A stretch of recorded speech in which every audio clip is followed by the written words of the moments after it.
Cyberpunk Phantom Liberty is political. Cyberpunk Edgerunners is political. Cyberpunk 2077 is political. Cyberpunk as a genre is inherently political. Not confronting the politics of something means you are okay with the status quo. Yeah, I was on board till you went off on soy! Seriously, keep the politics out of my review. I can tell you're a liberal, by the way. Almost a year ago exactly at the time of publishing this video, I released a video essay about Cyberpunk Edgerunners. It was about fear, the genre of cyberpunk, and what drove Cyberpunk Edgerunners as a show. Towards the end, I happened to mention that school shootings bummed me out, and maybe it should be harder for angry kids to get guns.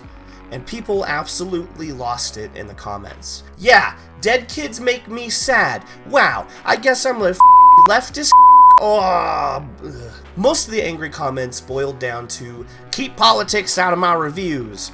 Wow, this was good until he brought politics in, and why are you getting political in a video about an anime, blah, blah, blah, blah. And I was honestly pretty surprised. Not by people being nasty on the internet, I'm sure we're all used to that by now, but by people claiming that there's nothing political about cyberpunk. With Cyberpunk 2077 Phantom Liberty on the horizon, I figure it's time to revisit this. Because cyberpunk was always political, the world of Cyberpunk 2077 is political, and cyberpunk as a genre is and always will be inherently political. Let's dig into it. Cyberpunk as a genre had its origins in the rise of new technology.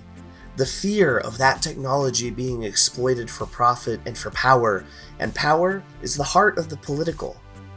We're not going to do a full history here. Indigo Gaming has already done 3 parts of a super awesome documentary covering the entire history of the genre.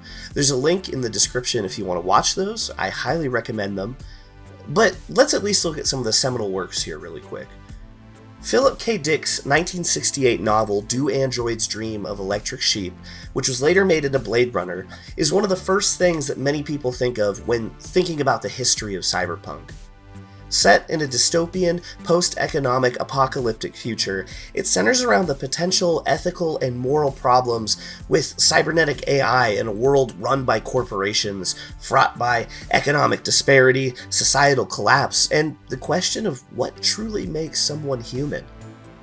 Neuromancer, William Gibson's first novel, published in 1984, is often considered the archetypal cyberpunk work, and like Gibson's short stories that preceded it, is chock full of the themes that are now considered to be the hallmarks of the genre. The low-life, high-tech world he weaves together in its pages is filled with all-powerful corporations that have all but replaced world governments, a society wrought with insane income disparity, and a Wild West cyberspace riddled with crime and excess. And then you have the whole super cop, cyber cop trope. Look at Judge Dredd in the 2000 AD universe. Look at RoboCop, look at the Terminator. Cyberpunk is fuck, and full of all of the same political issues that are a hallmark of the genre. I mean, police officers who act as all-powerful judge, jury, and executioners on the spot? Corporations run amok and committing war crimes? AI ruining society for the betterment of a few? The Running Man deals with the human rights of prisoners. Akira, an apocalypse brought on by government overreach after experimenting on children. Ghost in the Shell? The Matrix? Everywhere you turn in this genre, there is a critique of capitalism and a warning about the power and destruction of technology. Whether it was reflecting social anxieties about the implications of the internet and digital existence in the context of the 70s, 80s, and 90s, the Wild West nature of the early internet, and the looming specter of capitalist globalization that the creators were staring down, or the rise of AI as a part of everyday life and the increasing mix of technology in our own bodies, cyberpunk is as political as ever. I think it's easiest if we just take a look at what Mike Pondsmith, the badass black role-playing board and video game designer who created the cyberpunk TTRPG in the 80s, had to say about the matter in an interview with Video Games Chronicle. He reflected on what cyberpunk has to say about the current state of the world, talking about emerging technology. How are we going to make the world work? How are we going to make sure the right people use that technology responsibly? Do we really want corporations structuring how our lives work?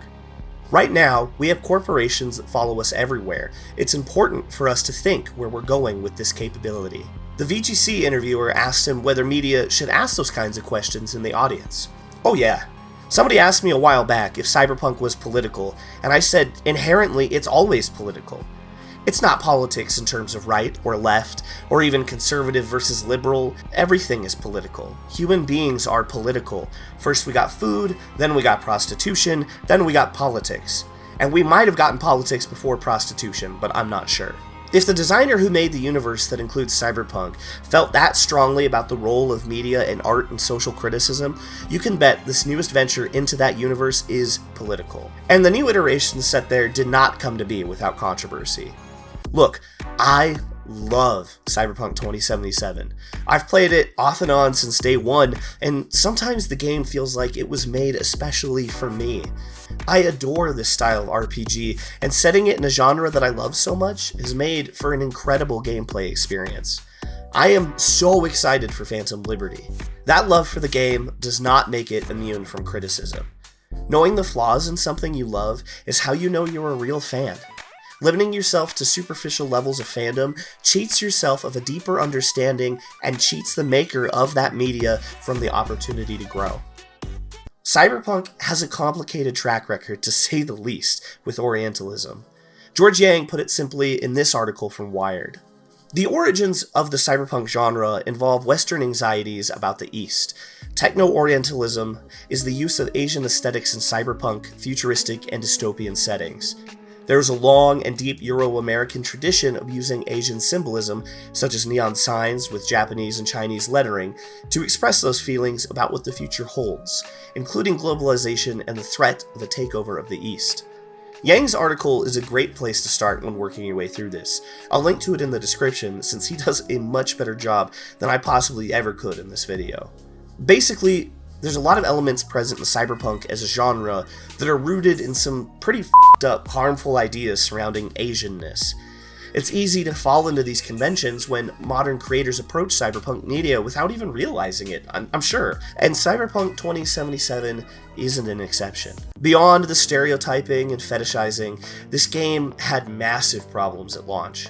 The game's release was incredibly high profile, only to suffer from a slew of performance issues and bugs, with the New York Times positing that it was the most conspicuous disaster in the gaming industry's entire history. It was pretty much unplayable on consoles, from what I saw, and had plenty of issues on PC at release that impacted playability. I was lucky to get away with only 2 complete PC crashes and some buggy quests and visuals during my first few months with the game, but I had friends who had much more debilitating issues with their playthroughs. It was such a mess. Sony refunded everyone who bought a digital version for their PS4 and removed the game from their PlayStation Store altogether. And why did this happen? Well, probably because of the crunch. Cyberpunk 2077 was delayed several times in development, with the studio stating that they weren't going to force their employees into a crunch schedule to get the game finished.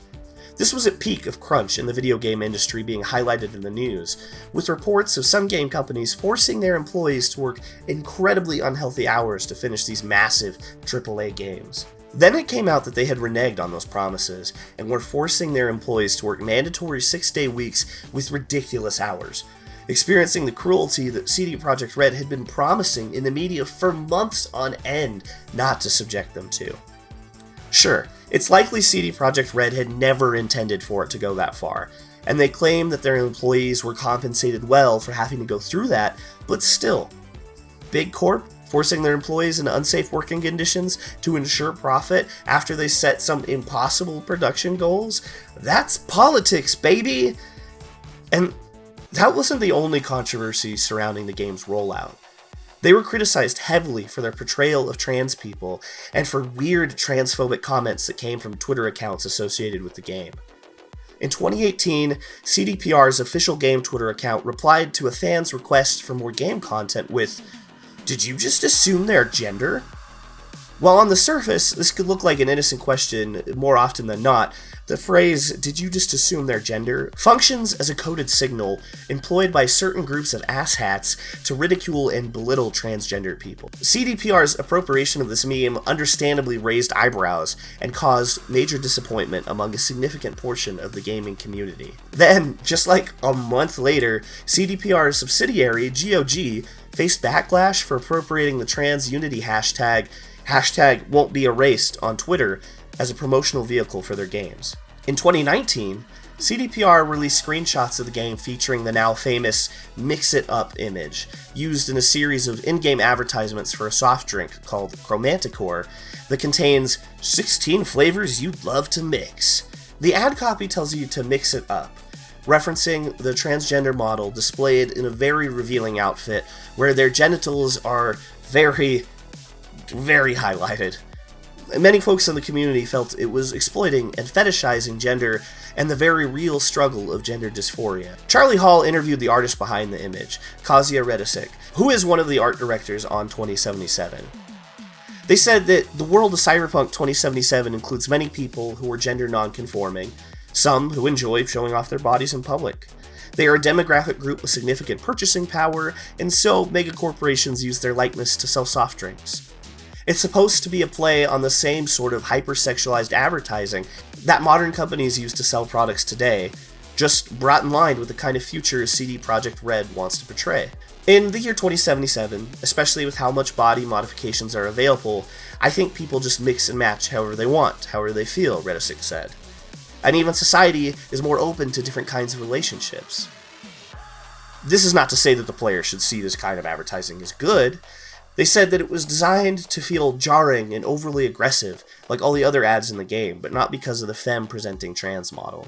And look, I am not trans, and I don't want to imply that I have personal experience with this.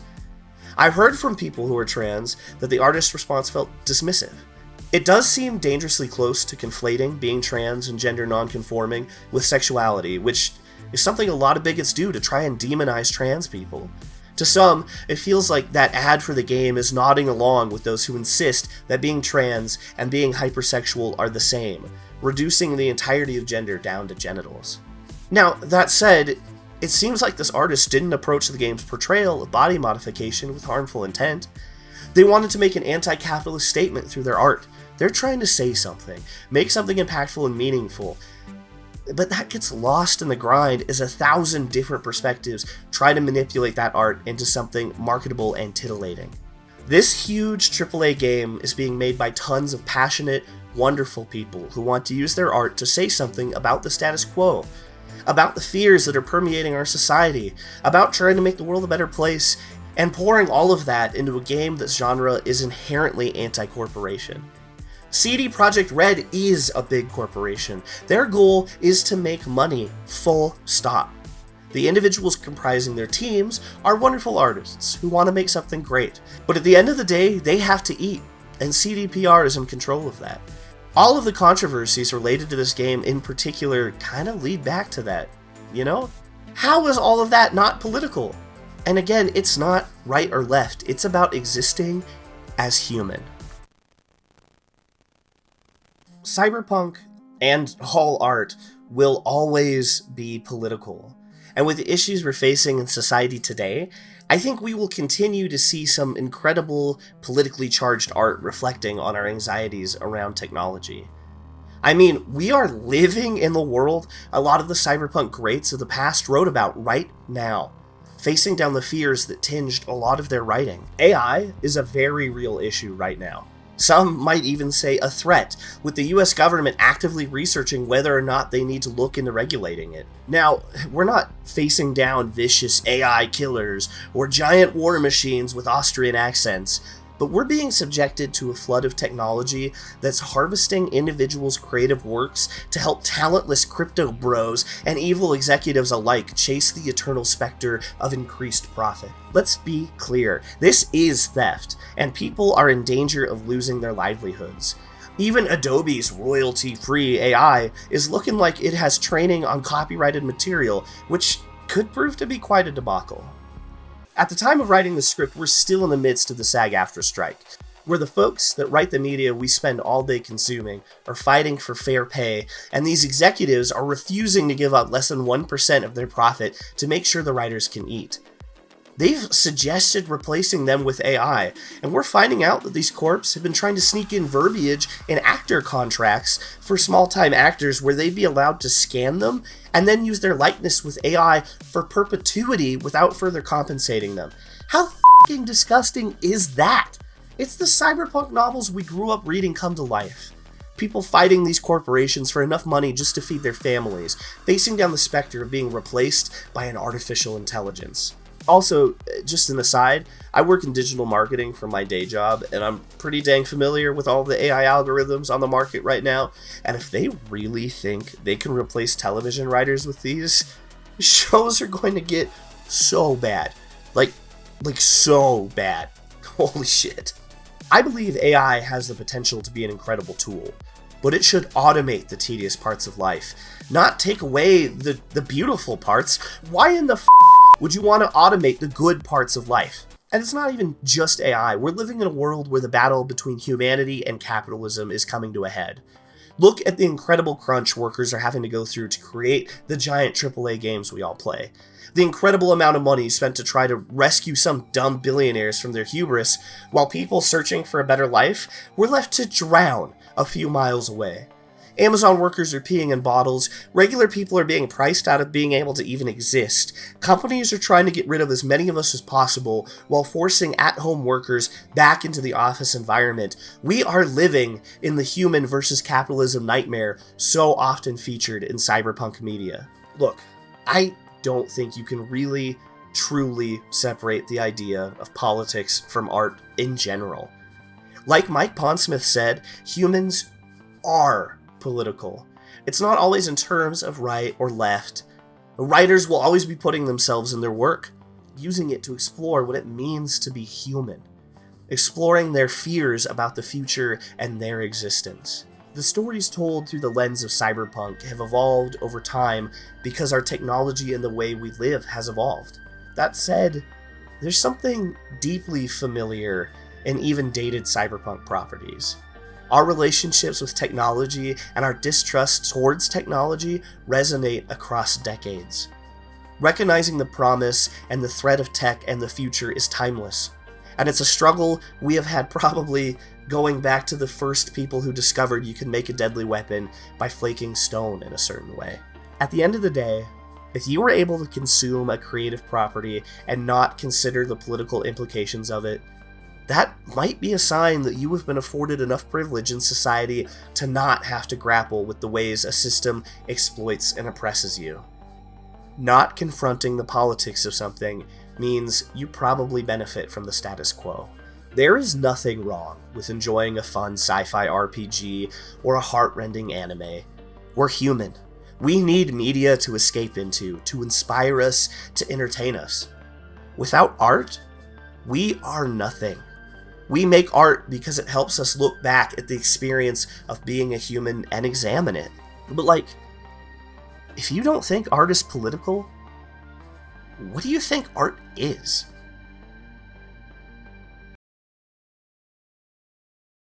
Hey, holy moly, that was a long one, huh? Thank you so much for watching. It means the world to me.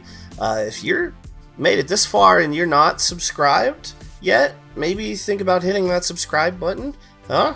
We can keep hanging out, right? I got more cool stuff on the way that I think you'll like. Ding that bell, baby. Man, I wasn't sure we were gonna get here. I'd finished up the script and then I got the big C and it kicked my butt so bad. I've been so sick. You can tell in the recordings my voice is all messed up. I'm just exhausted. And also, it was a double whammy of I didn't have all my equipment to shoot and record, so, but we made do. We got it done. I want to give a special shout out to all my patrons. Thank you so much for helping make this happen and all of your support. Dollar Tacos, I love you. $5 Phillips, Tom P, Vesuvius, thank you. The I love you friends, the Driz fam, Meg, thank you so much for your support, everyone. Your zines should be coming out soon. I wanted to finish up not being contagious. We probably will have September and October come out at the well, August and September and October will probably get all sent out at the same time. The August zine is a Magic the Gathering one, and September's is gonna probably be about having the big C, you know. Excuse me. Anyway, this video's been a long time coming. I'm so happy it's out. Please be safe out there, everyone. Those of you playing Phantom Liberty, I hope you enjoy. I've heard such good things about it. I'll be playing right when it comes out here. It's probably today when you see this, if it's launching, day of. I don't know how time works. Anyway, I'm gonna go back to bed. I love you, friends. Take care of yourselves.